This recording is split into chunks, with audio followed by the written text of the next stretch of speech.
I'd like to begin today's meeting by acknowledging the traditional custodians of the land on which we're gathered and pay my respects to elders past, present and emerging. Welcome to the City Governance Committee meeting, date 7th of October.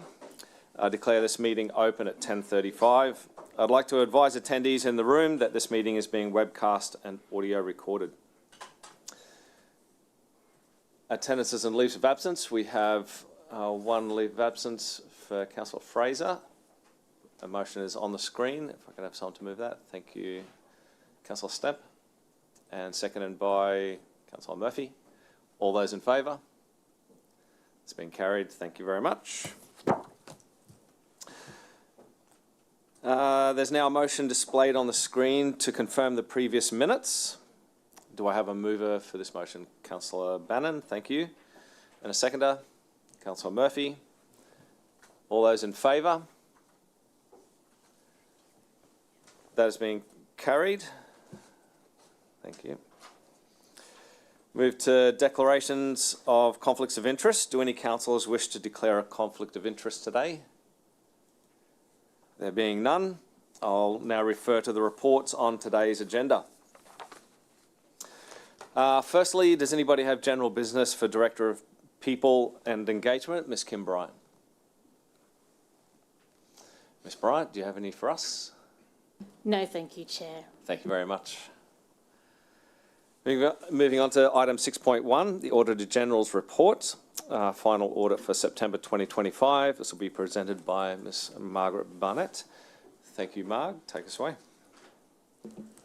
Thank you, Chair. This report represents the QAO's closing findings for the Council for the financial year ended 30th of June 25.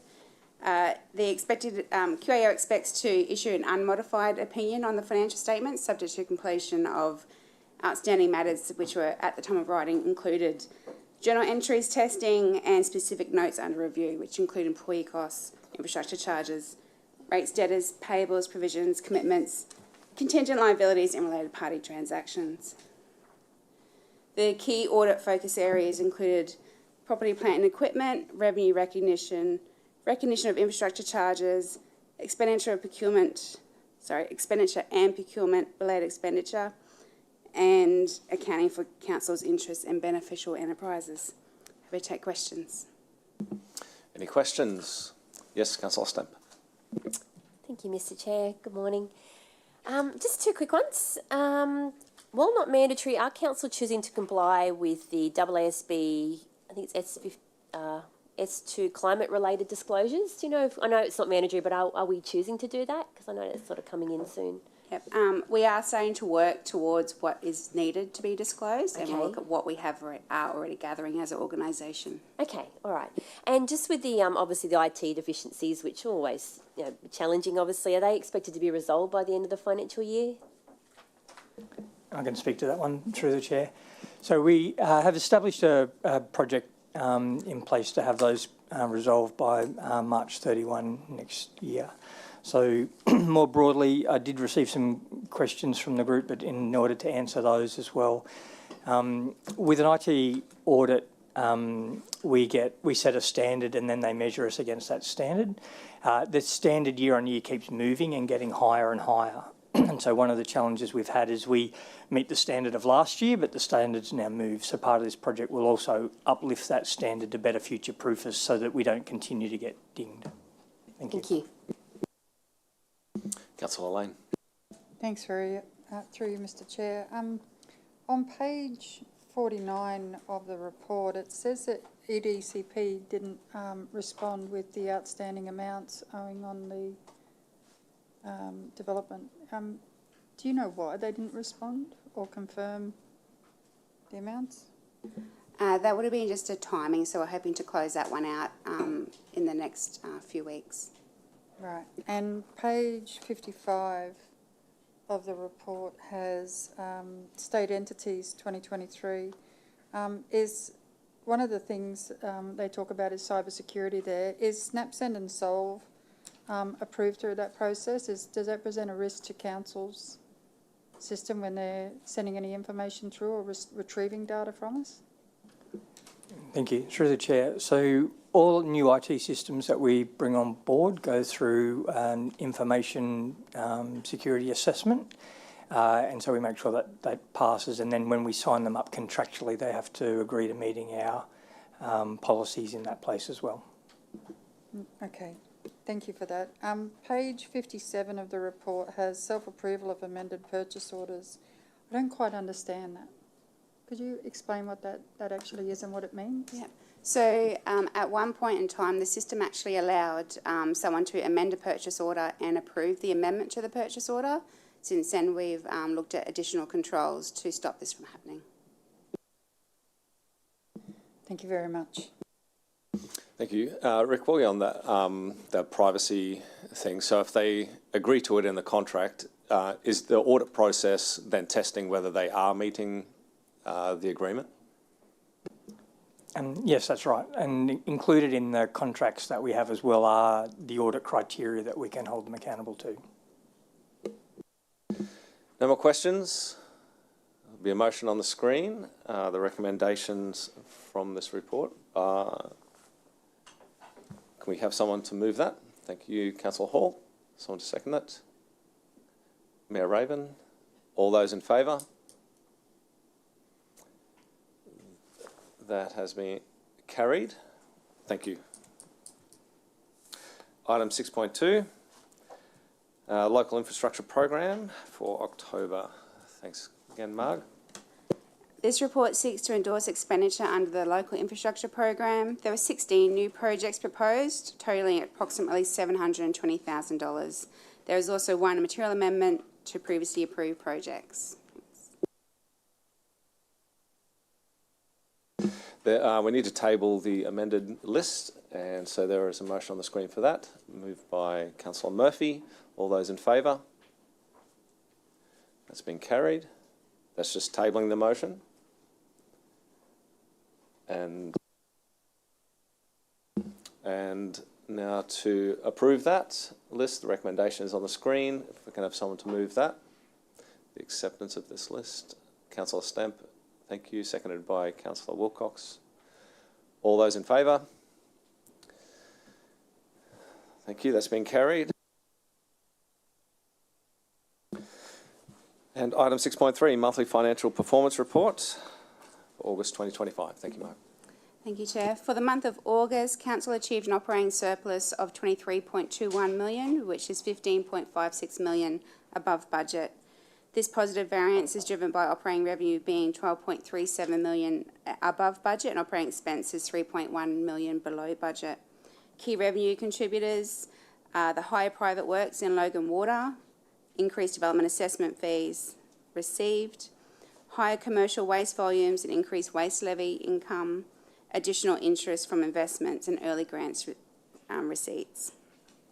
Key expense drivers include savings in employee costs due to vacancies and reductions in minor contracts in branches, reduced external plant fleet hire and reduced services expenditure in parks as a result of utilised internal resources to conduct inspections. Capital expenditure is $7.61 million above budget, mainly due to Logan Water projects carried over from 24-25 and some costs brought forward due to Chambers Flat wastewater treatment plant timing. Work ahead of schedule is also works ahead of schedule for the roads program. However, we expect to be on budget at the end of the financial year. New key risks include the planning scheme consultation, which may increase costs and delay implementation if significant changes are required. Total cash holdings were $600 million. $540 million of this represents internally and externally restricted funds. Net interest earnings were $4.39 million, which exceeded budget by $2 million, largely due to higher investment balances. Both QTC and QIC investment rates for the month of August exceed the benchmark interest rate, with QTC outperforming the benchmark rate of 3.77% at 4.38%. QIC is outperforming the monthly benchmark rate by 2.2%.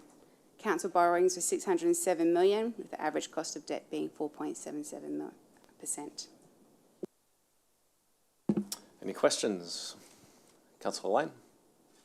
Thanks very much. With the employees' expenses, it's lower than was anticipated. Is that as a result of budget measures that were taken across the board? Yes, managers are looking at ways that they can achieve their savings throughout the year, and they have identified different measures depending on which branch. Yep. And the materials and services follows that same route. That's from budget decisions. Absolutely. Yep. Thank you. Councillor Bradley. Thank you, through the chair. My question relates to the rate arrears. It appears to be increasing. Do you have any commentary for that?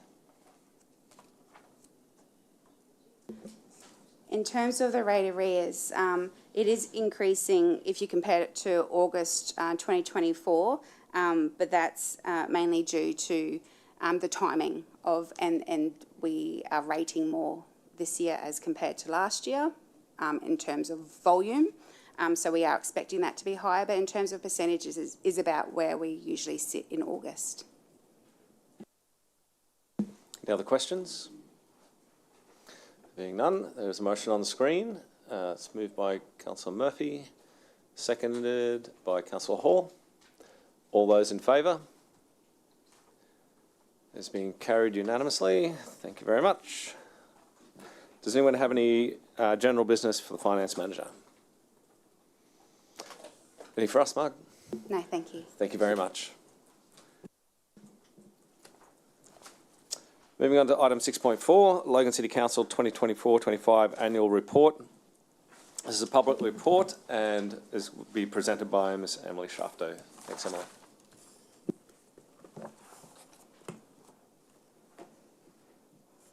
Good morning, Mayor and Councillors. Council is responsible for providing leadership and good governance to the City of Logan, managing our city's resources effectively and sustainably. Each year, to ensure transparency and accountability, Council adopts its annual report. So the 2024-2025 annual report details our progress and performance over the past financial year. It shows how we performed against our budget and operational plan, and how we're continuing to deliver the 2021 to 2026 corporate plan.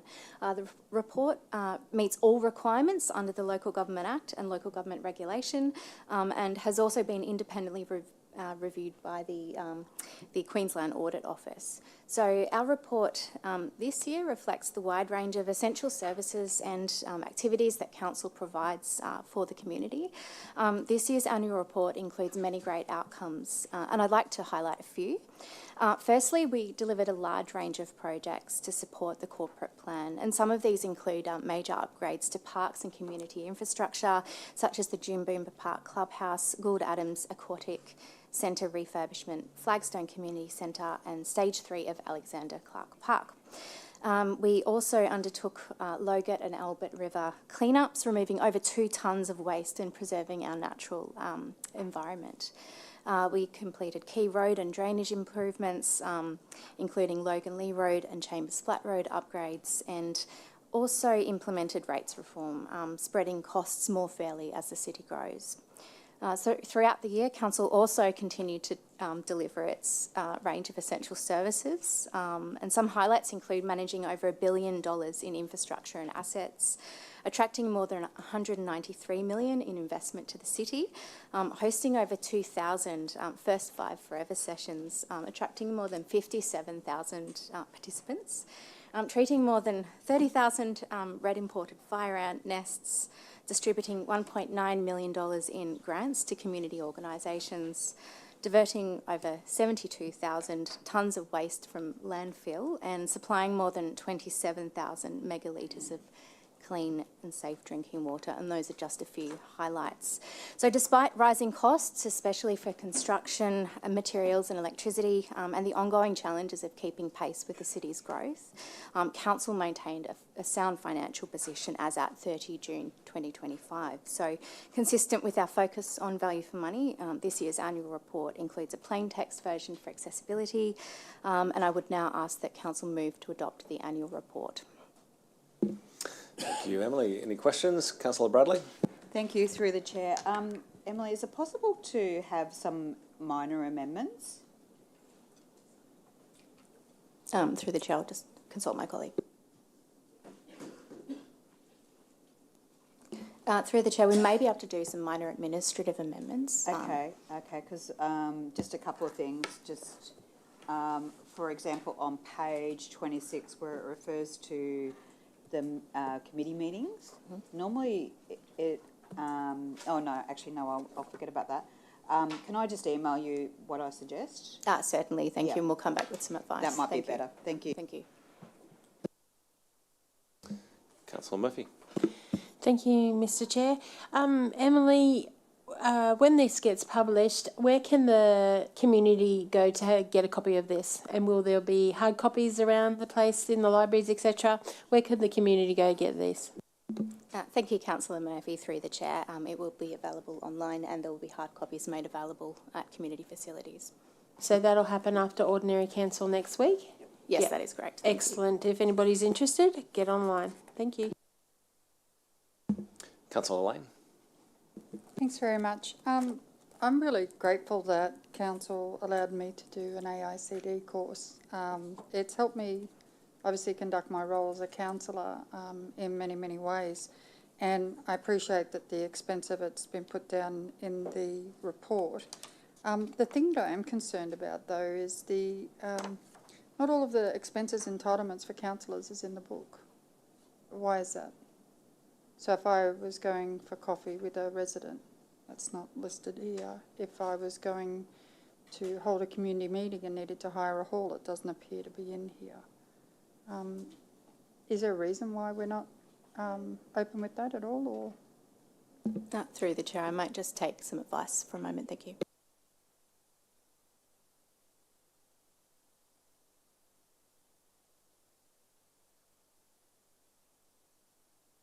Through the chair, we may just take that question on notice. I understand there are some requirements under the regulation, but we will take that on notice and come back to you. Yeah, it's just a curiosity, that's all. Certainly. So, Thank you. Thank you for the question. Councillor Bradley. Thank you for allowing me to have a second go, Chair. Appreciate that. Speaking of the AICD course, and it is wonderful that there are so many councillors have been undertaking that. I remember once upon a time there was a policy around if councillors didn't complete the course or sit the exam or do the assignments, that they wouldn't be reimbursed. Is that still applicable? Do you have to have proof that you've actually completed a course or anything? I don't know who would answer that. Because I just know that when I did my postgraduate in business, I had to prove that I actually completed mine. I might have to take that one on notice, Councillor Bradley. What I can say in relation to, from a staff perspective, where we do support staff through training programs, it is the case that you have to provide evidence of successfully completing the program to be reimbursed. So you are correct. Yes. How that translates to councillors in relation to undertaking professional development, I would have to double check the policy before I gave an answer on that one. So if I could send an answer out of session, that'd be good. I would appreciate the answer to that question, and if it could be done before Wednesday, that would be awesome. Thank you. Yes, Councillor Wilcox. Councillor Murphy and I were just looking at what Councillor Lane just asked, and I know that my divisional expenses actually include when I've got mobile offices, when I have prizes that I give away to schools, raffles, all that sort of thing. So I know it's all included in there. We just voted, I'm sure, a couple of years ago that we would put it all in a divisional expenses rather than having it all split up. That was my take on it anyway, from a couple of years ago. Thank you, Councillor Murphy. Thank you, through the chair, for the second chop. Robert, with regards to the councillor expenses, because I'm sure there's some community members that will look at this, that budget there, those figures that are in the total expenditures, I believe they're all under budget. So any money that the councillors do not spend goes back into general revenue, which is saving them on the rates or overall budget, correct? It's correct. And can you remember what that figure is per year? for the total expenditures? No, I don't. I'd have to get back to you with that one, Councillor Murphy. Okay, thank you, but I believe all of those are under budget, so any money not spent by the councillors, the money goes back into general reserve. Thank you. Being no further questions, there's a motion on the screen. We can have someone to move that. Councillor Murphy, thank you. Someone to second it. Councillor Hall. All those in favour? Those being carried unanimously. Thank you, councillors. Moving on to 6.5, Phase 1 Policy Modernisation. Thank you, Emily.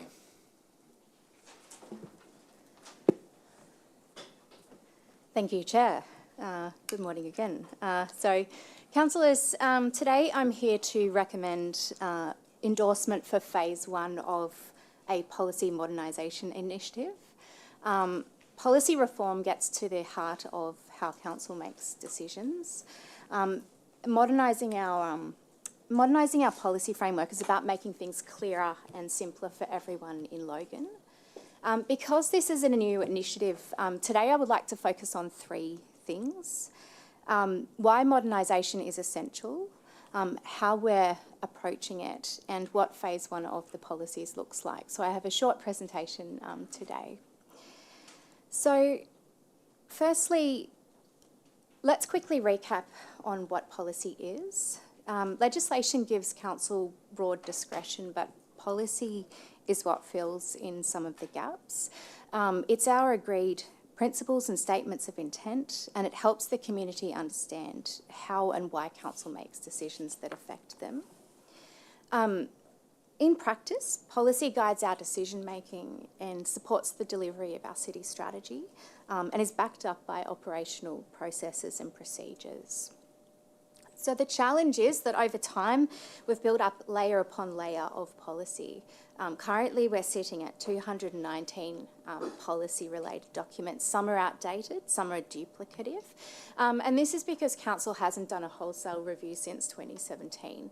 So compared to other local governments in southeast Queensland of a comparable size, we have about 3.5 times as many policies, or over 300% more. And that's on top of the 123 legislative instruments that the organisation operates under as well, laws and state regulations. So that sheer volume really, for us, increases the risk of inconsistency and error. Our system is at risk of quickly becoming too heavy to serve the community efficiently, and it's too complex. So without modernisation, our current policy suite is creating some increasing levels of risk. And these are things like unreasonable barriers, inflexibility and confusion. For example, one 2017 policy we have prevents food vendor businesses from selling unhealthy food at council events, but it doesn't define what unhealthy means, and that's a good example of barriers in place.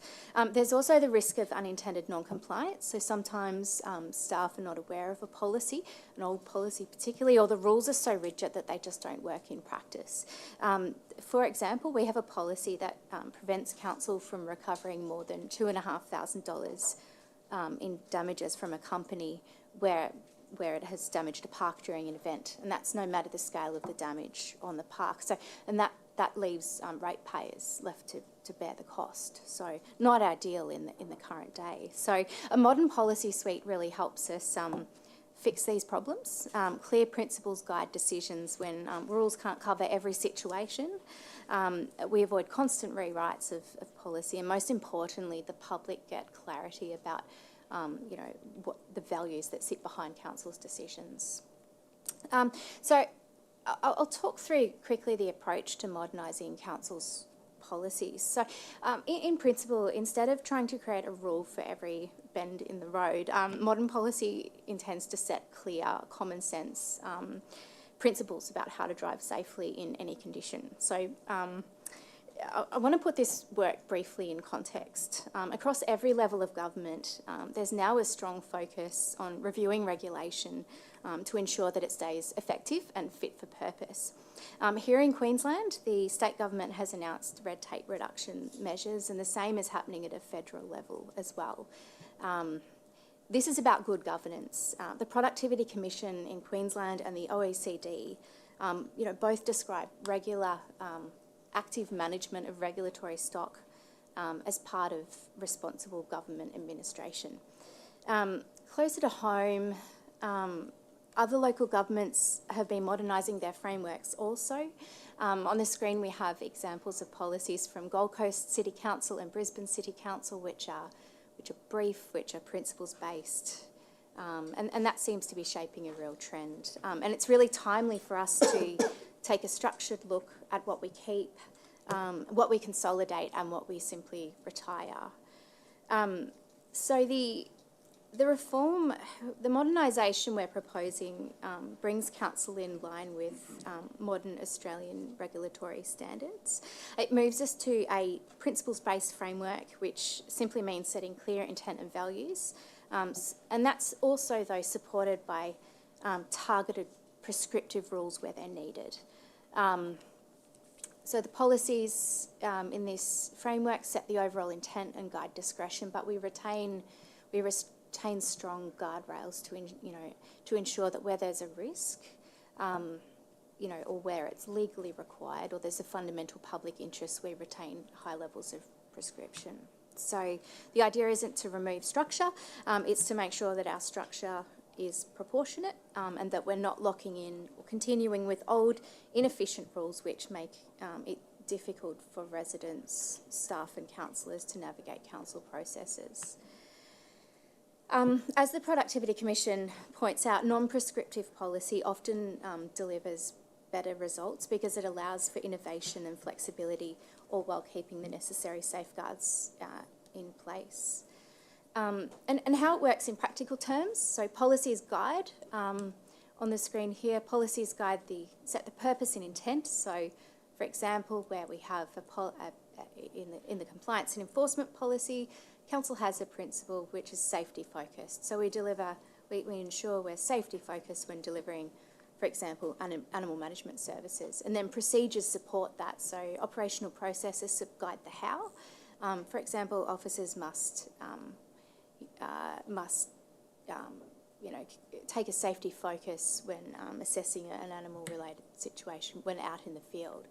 And importantly, the information is transparent. So policies and public-facing materials are published and available for the community. So in this example, council publishes its compliance and enforcement policy, and it also publishes information about dog safety online. So that's how this is intended to work. So council, in terms of the overall approach to policy modernisation, there are a number of ways that government can approach it. Here, I think council had three broad options to approach this piece of work. So one option would be a full rebuild from the ground up, which would involve retiring all of our 219 policies and starting again. The challenge with that approach is that it's costly and it's really resource intensive because it has a high impact on the organisation. Option two is to look at the old policy suite and incrementally update it over time. Challenge with that is that it's quite backward looking and it assumes that all existing policies have validity, and it risks being costly, time consuming and slow. So the option three, and this is the approach we've taken, is the middle ground. It's the targeted rationalisation of policy. It's short term, it's targeted and it's pragmatic, focusing on what matters the most. And in our view, this approach gives us the biggest impact for the lowest cost. It reduces our ongoing maintenance effort, removes low-value policies quickly, but keeps guardrails in place so that nothing essential is lost as we move forward. In terms of the modernisation plan, and I've spoken about this with councillors, we're reviewing the policy suite in 5 phases. So those are up on the screen. Phases 1 and 2 relate to policies which focus on a range of our services and offerings in the city, and phases 3 to 5 focus on policies which are more internal facing and govern how we run as an organisation. Really importantly, there's councillor consultation at every step of this process, and our commitments as part of this is to reduce duplication and consolidate by around 80% while retaining all essential protections. And importantly, this piece hasn't been about creating new policy where no policy currently exists. We have also, to ensure that it's clear how this modernisation works, we've introduced transparent evaluation criteria. And that's up on the screen, and that's in the reports you have before you. So these are a series of questions that we ask of our existing policies, which are: is the policy required by law? Does the old policy establish a necessary decision-making framework for exercising a statutory function? Does the policy duplicate or conflict with any statutory instruments or contain unnecessary rules? Does it positively contribute to our current challenges or opportunities? Is it proportionate to risks, and does it create any unnecessary cost or barriers? So it's really clear. It's really clear in how the evaluation is being performed. And before we move on, I really want to emphasise that this reform doesn't reduce protections. It strengthens them by making them clearer and easier to see. So firstly, every decision must comply with course legislation, but align with the principles as well, so not guided by personal opinion. In many cases, this means that the boundaries are more transparent than they are today because of the lack of principle within our existing policy suite. Accountability is built into every step. Escalation pathways for decisions still exist. Decisions are recorded, reviewable and open to challenge by a range of regulators and external bodies. So checks and balances are preserved. And finally, every policy, procedure and process which has public-facing value is either published or accessible to the public or available as guidance material on our website, in forms or other public platforms.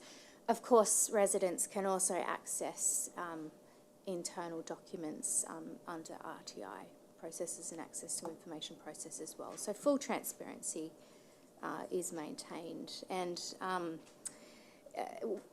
from a post-implementation perspective, once endorsed, these policies will be in a central location, highly visible to residents. To ensure that there are checks and balances in place as we move towards this new type of approach to policy, we will complete a 6-month post-adoption review.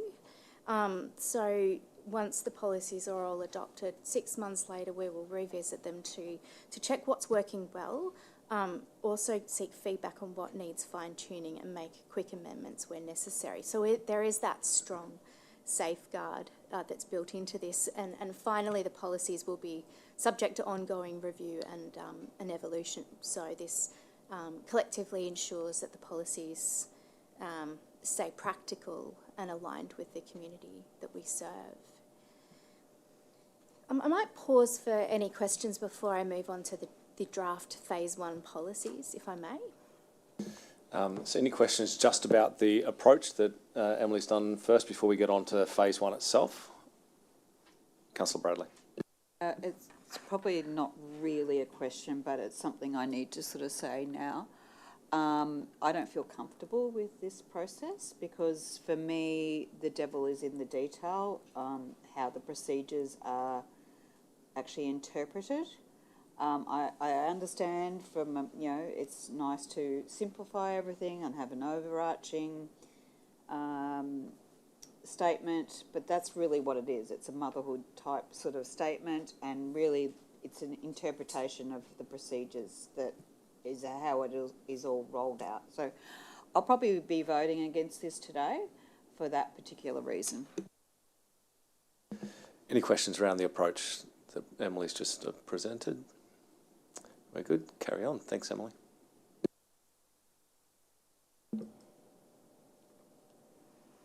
Thank you. Through the Chair, Phase 1 policies that councils have before them today shows how this approach works in practice. So these two policies involve consolidation of 35 existing policies into two contemporary themed plain English policies, the natural areas policy and economic transformation policies. So these policies, so instead of having 35 existing policies, which date back to 2017, we've consolidated them into two. They're designed to be easy to apply, principles-based and focused on real community needs. You'll see that they provide clear positions from a principle perspective and decision-making guidance while retaining essential guardrails. So I have a few scenarios I'd like to run through with councillors in terms of how they may be applied. So scenario one, and this relates to the natural areas policy. So a situation may arise where a school approaches council to help support an environmental planting initiative. Let's say the school wants to run a program where 200 primary school students each plant a tree in support of urban greening, and a TV program wants to run a national segment on this great initiative. So under the old policy, council can't provide the free trees. So the old policy from 2017 states that schools are only entitled to a maximum of 50 trees per year. So that's potentially problematic in these types of ad hoc situations. So under the new policy recognises that we run a free tree program and that limits apply. But free tree allocations can be managed through the budget process annually rather than through policy. And so while there of course need to remain free tree limits for schools and residents annually as a result of administering the program, this new policy supports ad hoc situations where council may want to support what is a good community initiative. Scenario two is also the natural areas policy. So let's say we have an elderly resident who reports that the footpath near their property has long grass, and it's causing a nuisance, and it's really concerning for them. They're quite distressed. They can't mow it themselves. Officers go out and inspect it, but determine that the grass is only 400 millimetres high, but it is visually unappealing. So in the old policy, the nature strip mowing policy, it prescribes that council will take action to mow the grass when it is higher than 500 millimetres and detrimental to the amenity of the neighbourhood. So applied strictly, council can't help the resident in this situation without risking breaching the policy. The new policy, on the other hand, enables greater discretion for these one-off situations. So while officers at an operational level will have grass height mowing processes, they also, under this new policy, have the discretion to assist the resident as needed without putting them at risk of breaching the policy. And in the final scenario, which relates to the economic transformation policy, we have a rapidly growing medium-sized business that wants to move to Logan and expand operations. So we think the business has a really strong future and it would create new jobs and growth. The business wants to know what incentives are available here as opposed to other locations. So under our old 2017 policy, council is capped to offering only $30,000 over 3 years in concessions with no rates discounts beyond that period. But the challenge with that is in the current day, a fixed incentive of that amount is not necessarily attractive in a competitive market, particularly for a business of this scale. So the outcome here is that the policy can't provide more than the prescribed incentive limit to the business, even if it creates immense benefit for the City of Logan. Under the new economic transformation policy, there's a more flexible and tailored approach, which recognises that council offers economic development incentives from time to time, and that they're under the governance of council decisions, and that align with strategic priorities of the day. So there's accountability through those means, but there isn't the rigid inflexibility of prescribed numbers there. So in that situation, council may be able to help. And importantly, as we move to implement these policies, material will be available online for customers so that the policy recognises that council offers a free trees program, and the criteria around that will be on the website, so residents can look at that. The process to date has involved councillors, staff, and policy owners at every stage. We've been really seeking a highly collaborative partnership in this. Policy isn't easy, and it's really there's a diverse range of views on how we shape our policy landscape. So councillors have provided valuable input through workshops, advisory groups and other mechanisms over the past few months. Councillor insight into policy is really critical here in ensuring that it reflects the needs of the community, and it will really continue to be a critical part of this project going forward. So I guess in wrapping this up, modernising our policy framework is really about making things clearer and simpler for everybody in Logan. We're keeping the important rules, making it easier for people to understand how decisions are made, and making sure that community impact is always front and centre here. By streamlining our policies in this way, we're cutting out confusion, outdated content and unnecessary barriers, with the view to residents and staff and councillors finding it easier to know what is expected, with strong safeguards in place for and transparency. The community's interests are protected. I do acknowledge that that not everybody will agree on the best way forward around how to modernise policy or how far we should go. But what we're proposing here is a practical and balanced approach focused on what we think can work for the city. So today I'm recommending that councillors support the report's recommendations by adopting the 2 new policies. But I'd welcome any thoughts or final feedback today. Thank you. Thank you, Emily. Thank you for all the work you've done on this, and Doug, probably more so even, getting into the weeds. Questions? Thank you, Councillor Russell. Thank you very much, Chair. So thank you, Emily and team. I've really been enjoying the process of reviewing policies and seeing them reduced in the Policy Advisory Group.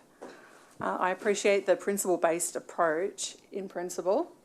I know I keep asking questions about, but how do we bed down on that? It's, and I think I've got a good understanding of how the, it's sort of, we get to, governments, they get to a point where they've got too many policies and we've got to bed them, strip them back, and then we build them up again, and it's a bit of a rocking ship like that.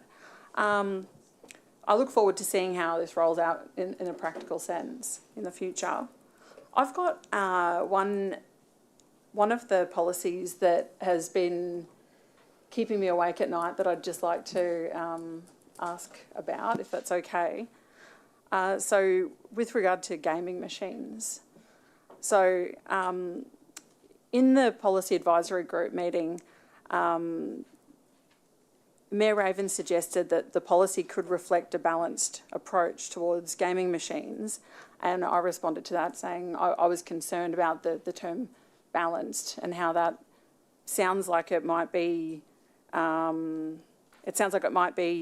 weakening council's intention to protect our communities from detrimental impacts of predatory gambling facilities in otherwise family-friendly facilities like sports clubs. I can see that the draft policy has taken on the use of the word balanced. Can I just confirm if it is or isn't the case that we're sort of taking a step backwards from avoiding the easier acceptance of gambling machines in council facilities? Thank you for the question, Councillor Russell. Just looking at the policy and the discussion paper, in this approach, we've recommended that the overall policy objective of minimising harm be retained. So here in the draft policy, Council recognises the significant social, economic and cultural harm associated with problematic gambling. That is straight out of the existing policy.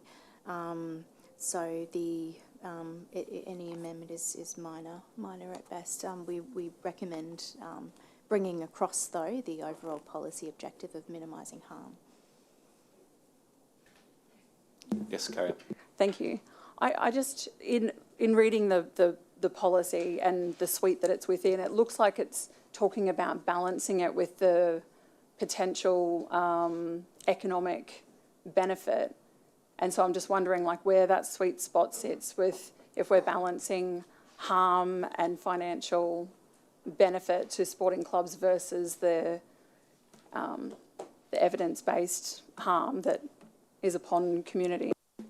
Thank you. I'm lucky enough to... We have Ben O'Brien here, who is the policy owner and may be able to respond in some greater detail, if I may pass to Ben.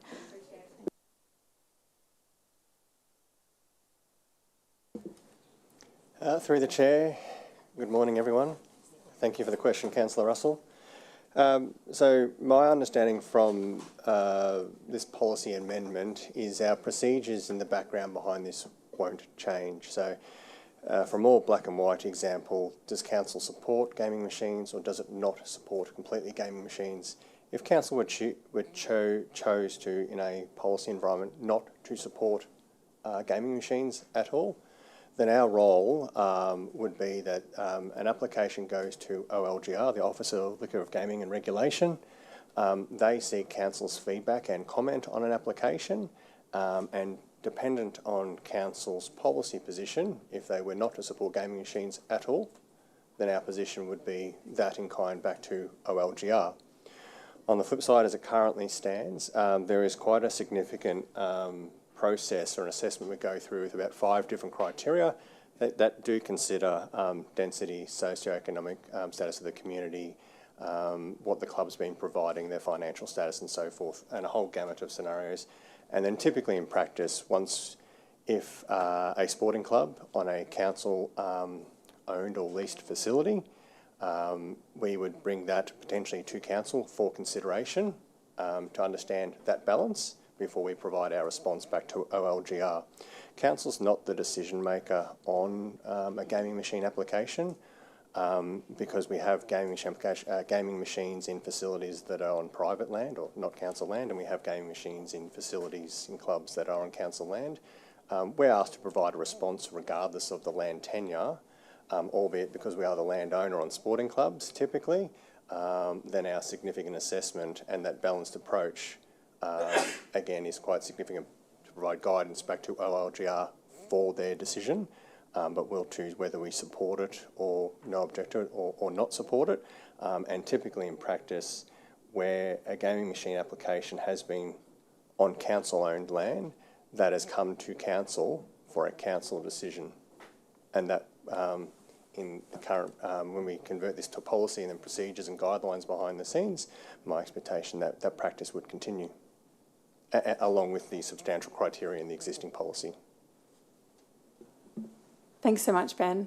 Can I just confirm then, I'm curious to find out, will it certainly come back to, will each instance come back to Council for a vote, or could there be instances where the councillors would not be consulted before a gambling facility at a sporting club or a council-owned facility is recommended and goes forward? Through the Chair, yes, where there's OLGR, where there's request from OLGR for Council's comment in regards to a gaming machine application on council land in a council facility, then absolutely the intent of the existing procedure and criteria was to bring it to Council for a council decision. The only scenario that I can think of off the top of my head where that would be problematic is if we've got a timeline, a response hard deadline from the Office of Liquor and Gaming Regulation and council meetings don't line up, we would then seek an extension from OLGR to provide our response so we could get to council. But if that were to happen and it was just impossible to get a council decision because of the timeline constraint, then we would either consider not to respond or whether we do significant councillor consultation to get that councillor perspective informally before we respond. But that's the only extreme scenario that I could possibly think of that would see us not come to council for a gaming machine application on council land. Thank you, I really appreciate it. Councillor Lane. Thanks very much. Through you, Mr. Chair. I'm really supportive of reducing the number of policies down. I do have concerns, and we raised these back in the end of September. It's in relation to putting the cenotaphs into the natural areas policy. If I was an ex-service member, I would not look in the natural policy area for cenotaphs. The second part is when searching that policy, there's no reference to veteran, defence, service, RSL, military or armed services anywhere in the policy. So again, if I was doing a search based on those, I wouldn't find the correct policy. So in doing the policies and in amalgamating them, I think that we need to be very careful that people can access the right policy and know where to look. I know in your presentation you had thriving communities, I think it was, as one of the policy areas that you were looking at. I would imagine it going into there would be a realistic sort of reference point for people to start at, because they see it as a community service, a community get together, and remembering our fallen is part of what makes us a community rather than natural policy areas. So that's just my feedback. So if you look at amending that, that would be wonderful, but if you don't, then I would suggest that the words defence, service, RSL, military, armed forces or veteran go in that policy somewhere so people can actually do a search and find it.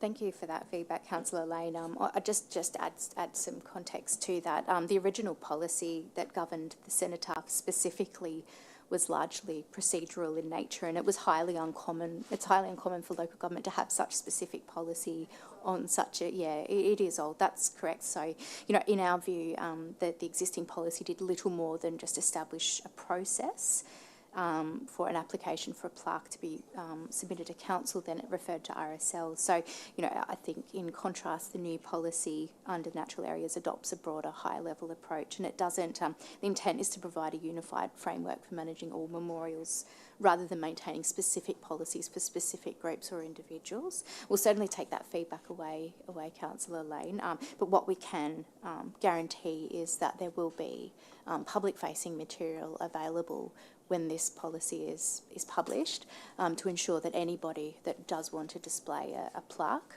has full access to the information around how to do that and what council's position is. Thank you very much. It seems in my mind from your response that this is going to happen this way and that's that, but you'll consider whether or not the words go in there. So thank you. Yeah, we'll take all feedback on board. Thank you. Councillor Harrimeyer. Thank you, Mr. Chair. I think the project management of this item is great, but the content is concerning. And I'd like to ask Robert, the Director of Governance at Council, something just to clarify in my mind, that we have policies and we have procedure/management directives. Policies come to councillors vote, and the content of that policy is decided by a majority vote of the councillors who turn up, whereas procedures and management directives are made by the bureaucracy within council, who is led by the CEO. Is that correct? That is correct, Councillor. Thank you. And what we see here with this project is that we have many policies, we're having a look at them, and we're taking a new approach of saying the policies should be more high level, more framework based, and the specific ins and outs of situations should really be defined in management directives and procedures. Is that correct? Robert, is that correct? Look, that is correct to a degree, but there are a number of areas which have been alluded to today in the scenarios that have been put up in front of you where councillors make the decision. So in relation to the number of trees that are provided for community purposes is a budgetary decision. The budget making is a council decision. So that would come to you for a decision on an annual basis in relation to the resourcing of that program and any of the criteria associated with that program.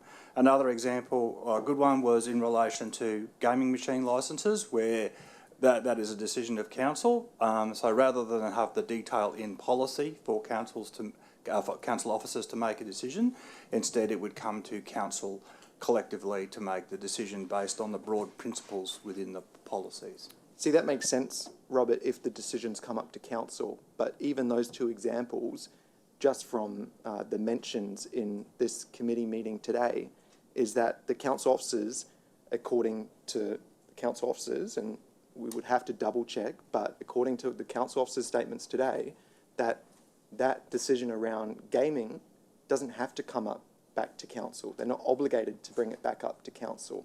Just like these, the item about trees sounds reasonable. There's a 50 tree maximum per school that's defined in policy, and it's proposed to change that to make a more ad hoc, flexible approach. So then more trees can be provided, and it states that that decision would be made through an annual budget process.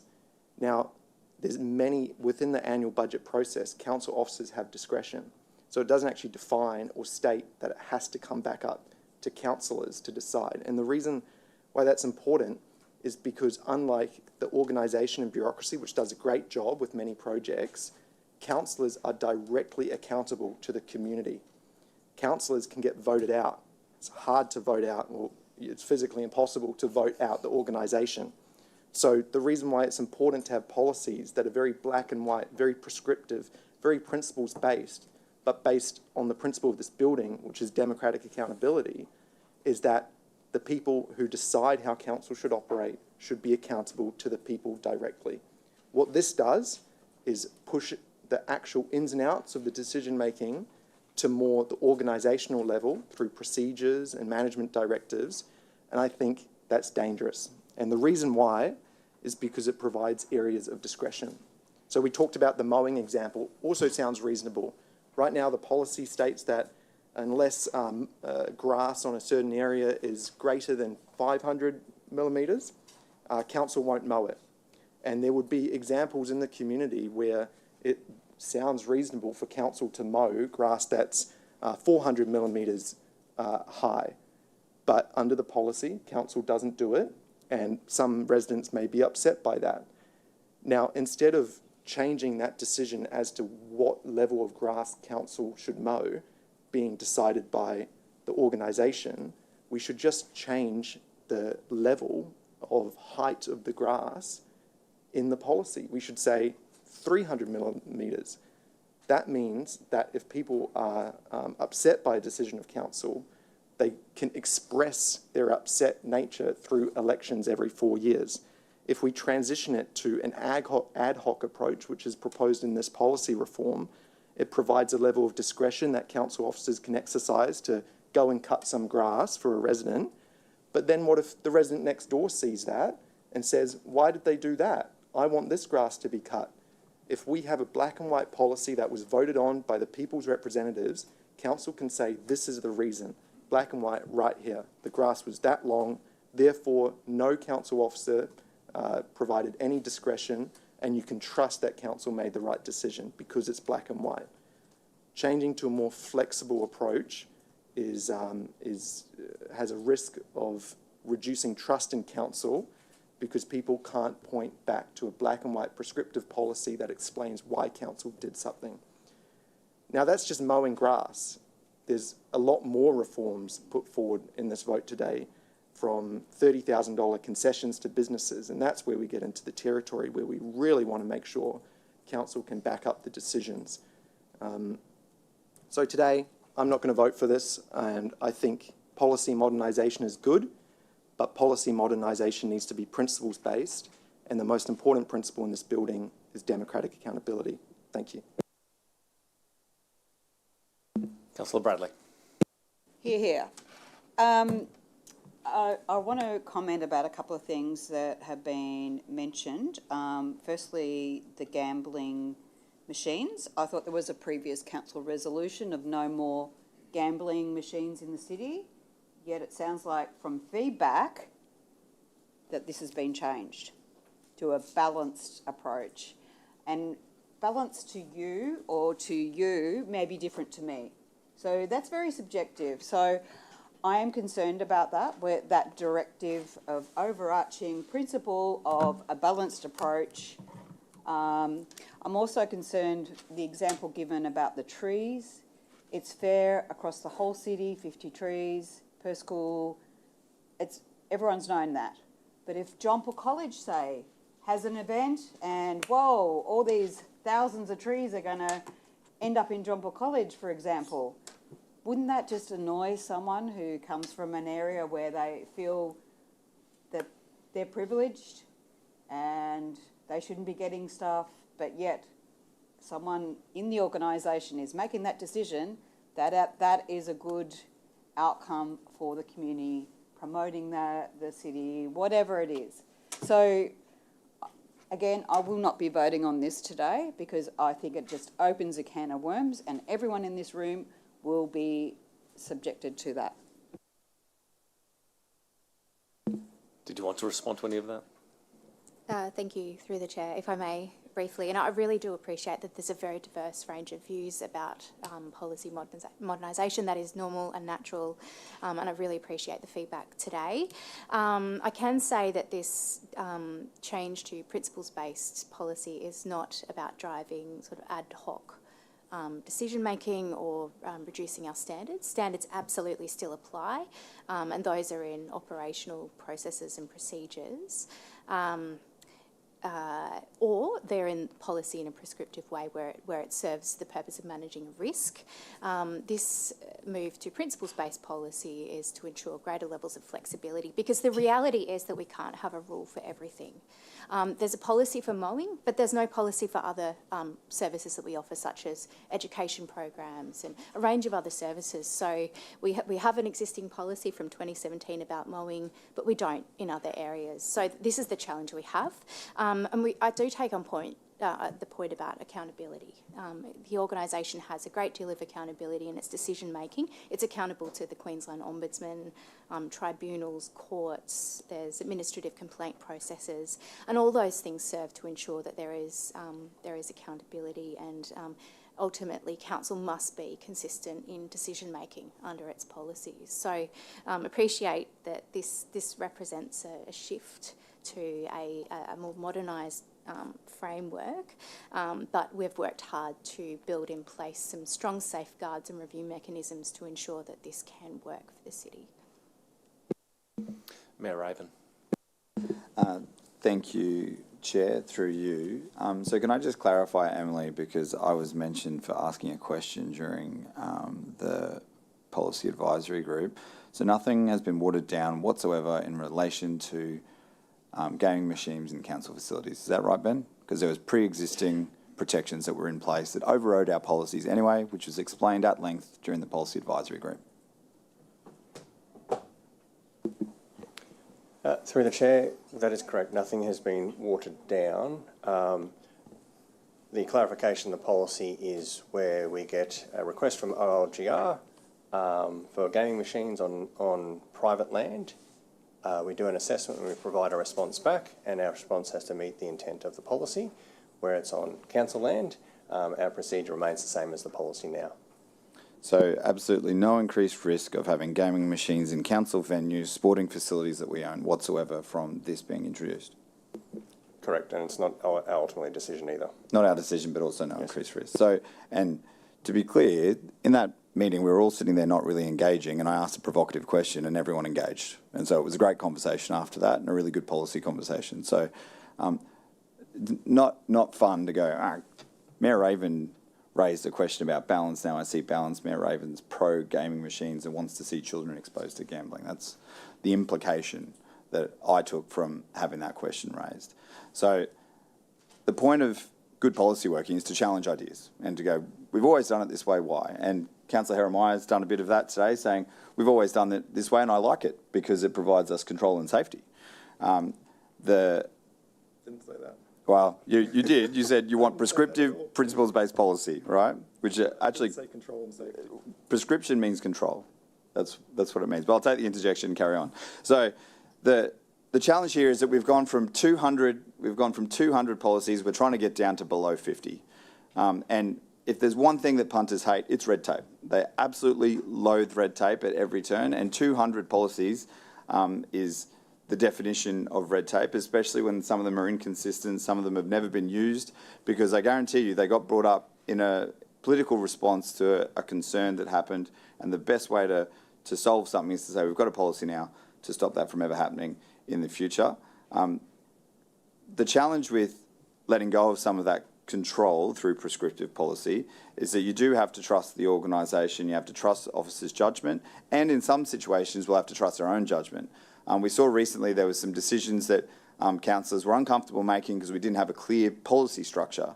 And when you start to break down lots of prescriptive policies into big, broad-based, principles-based policies, you're going to run into that situation again, where you're going to be asked to use your judgment in the context of the principles to make a decision with no clear direction that says, yes, you should do something, or no, you shouldn't. And I think that's what we're elected to do, because when we make decisions in the public interest, I think the public expect us to do that and appreciate that we do that, even if it doesn't always directly benefit them. This piece of work means that if there is a concern in future, I'm sure we will start reintroducing policies. Like we will reduce down to below 50, and then if we're scared that we're seeing adverse outcomes that we weren't expecting, policies will start to get reintroduced that essentially protect the organisation in the city from decisions that the community doesn't expect, and as their representatives that we don't expect. But I think it's really healthy to actually prune the tree right back, to get it back to a point where you can see what was needed, what wasn't, and we may find out straight away that we totally need a policy about when you mow, like what is dangerous on a footpath as far as 300 mil or 400 mil or 450 mil goes. We may decide that that's something we instantly need. We may decide that we need to say we don't want 50 trees, but we want 51 trees, even though a lot of schools may get 0 trees, and a school that's got a big piece of land and wants to do a lot of planting would want 200 trees, and there's plenty of room in the budget for that. We may decide that we want to be really definite and say, no, you can have 49 trees, not 50 trees. And if that's the case, and that's the decision of council, and that's perfectly fine. But I think if we give this an opportunity to do the prune back, to get it back to a principles-based, very reducing red tape as much as possible. And as Emily said, that doesn't mean reducing standards. That just means reducing the number of hoops that need to be jumped to achieve those standards. If we see standards drop, we bring the hoops back in to force them to come back up. If we see standards raised because it's got more flexibility and less cost involved, that's a great outcome, and that's what punters expect us to do.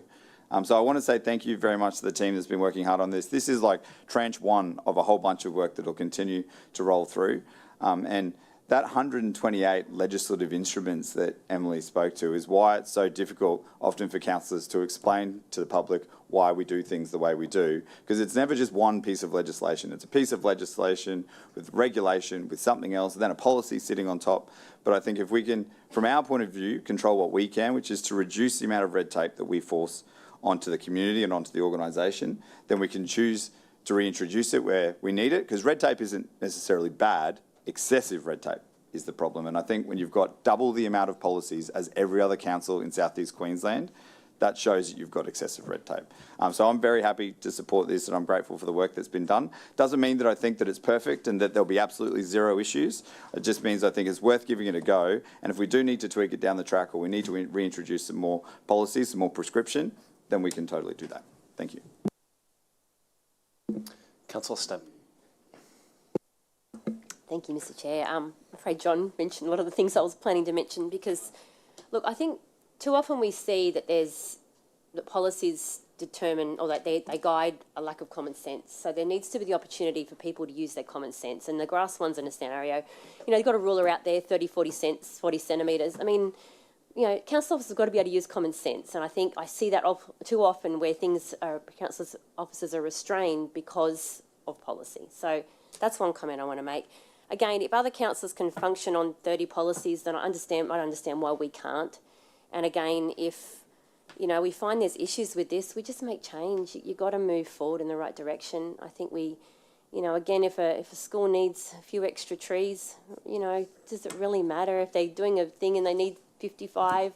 I just don't understand why that's a big issue. Another school's not going to say, why did they get 55 when I only got 50? I don't know. That's just my thoughts anyway. I think we've got to have that element of flexibility. Otherwise, decisions get made set in stone. I don't know. Councillor Russell. Thank you, Chair. I'd just like to clarify, for the benefit of the Mayor, that it wasn't my intention to make you look bad or pro-gambling or anything in my question. What I asked was just about the word balanced, and it was simply a summary of what was printed in the public-facing report. I'd just like to clarify, I really enjoyed our robust debate in the Policy Advisory Group meeting. I think it was excellent. I don't even believe that we disagreed in that meeting, but we explored together a range of really important perspectives. So thank you. I just wanted to clarify that. Thank you. Councillor Lane. Thanks. I really want to support this today, but I just went and looked up procedures on Logan City Council's webpage, and there's 30 procedures and none of them cover parks. None of them cover veterans policies. So without the information there, how is the punter supposed to know? Having the statement, the overarching motherhood statement is great, but if I went to look for something to do with parks, there is no parks procedure that I can find on a public-facing document. So I think when it comes to consolidating, I'm all for that. But if people don't know what the procedures are, how can they follow them? Thank you, Councillor Lane. It's a really valid point, and it's certainly feedback that we've received through this project, because it's important that the public know, can access information about the services that affect them. So you have our commitment as part of this. Before the policies are published on the website, and that's when they come into effect under this recommendation, that we will produce all of those public-facing materials and have that ready to go at the same time that the policies are published. So we will, that is our commitment to doing that, and we will be in a position to share that with councillors as well, to ensure that nothing is lost through this. A lot of the process and procedure that we recommend be retired simply has no value in the modern context. So there is a lot that will go, but there is some really critical elements of process that we will retain and make public to ensure that nothing is lost. No, that's wonderful. Thank you. I just couldn't find it on there, and if we can't find it, we can't find it. The second thing is will we see those procedures before they go up on the public-facing? If there's something specifically that we absolutely disagree with as a procedure, is it within our realm to be able to put forward proposed alternatives, or is that part of the operations part of council?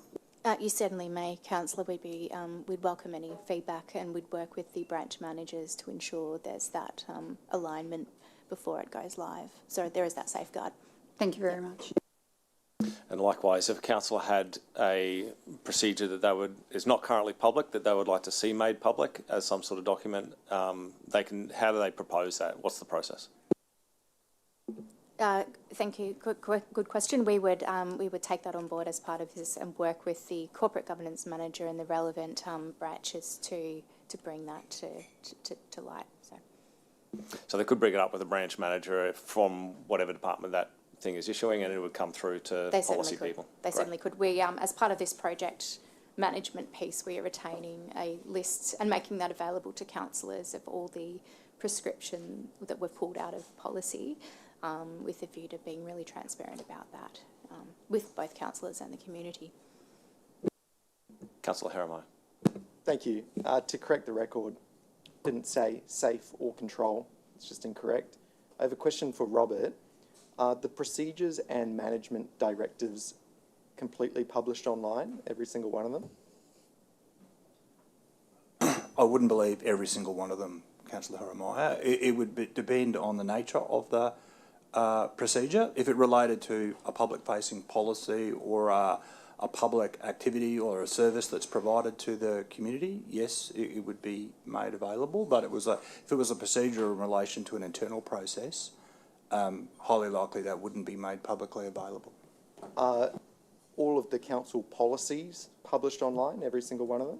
All the council policies are published online, that's correct. So we're transitioning from the decision-making being made by people who are voted in by the public, and this is a public organisation, so the public is in charge of this organisation and pays for everything here, to that decision-making being made more in the management directive procedure realm which isn't directly accountable, and not even all of them are published online for the public to see.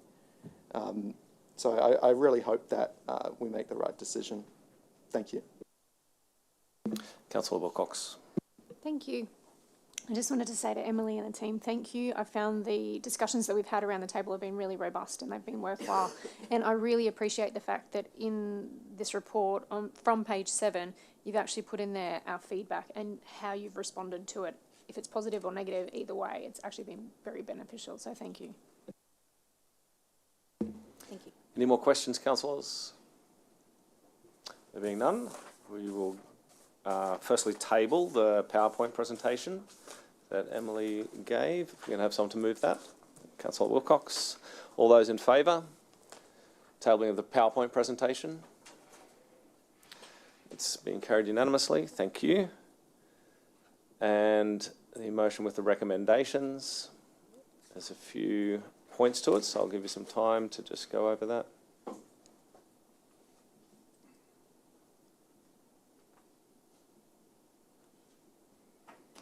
Someone would like to move it when they're ready. Councillor Hall. And seconded by Mayor Raven. All those in favour?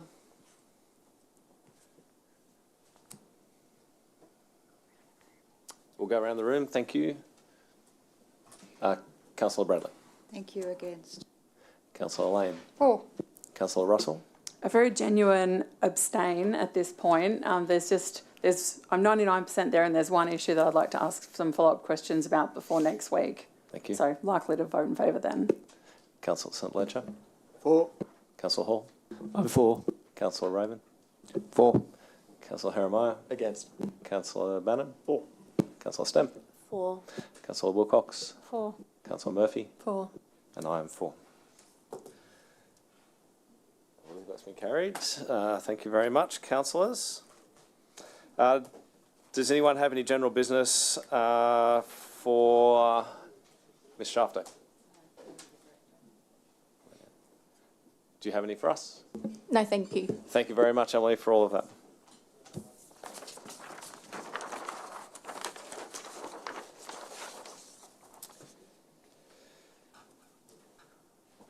All right. I note that item 6.6 is a confidential report. A proposed resolution to this to move this matter is displayed on the screen. Do any councillors wish to move into closed session for this item? Thank you, Councillor Wilcox. That's been moved. Is there a seconder? Councillor Bradley. All those in favour? That has been carried. Yep, unanimously. Thank you.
right.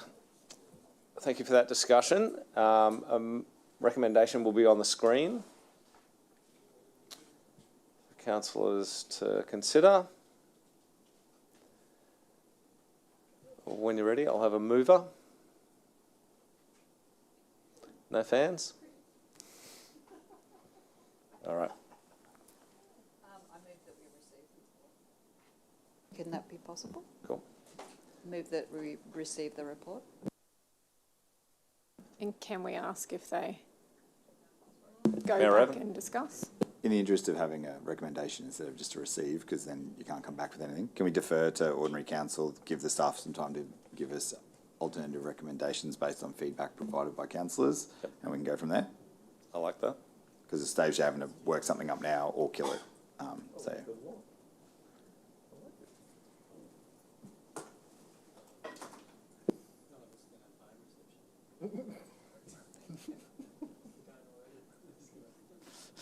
Business as usual, Councillor Hall. None of us have phone reception.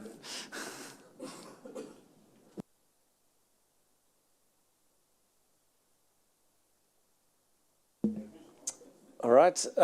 We have a recommendation that the matter be deferred to the ordinary council meeting to be held on 15th of October for further consideration. That's been moved by Mayor Raven, seconded by Councillor Bannon. All those in favour? That's been carried. We'll go around. Councillor Bradley. Against. For. Councillor Russell. 4. Councillor St Ledger. For. Hall. 4. Raven. 4. Jeremiah. 4. Bannon. Stent. 4. Wilcox. 4. Murphy. 4. And I was 4. That's been carried. Thank you.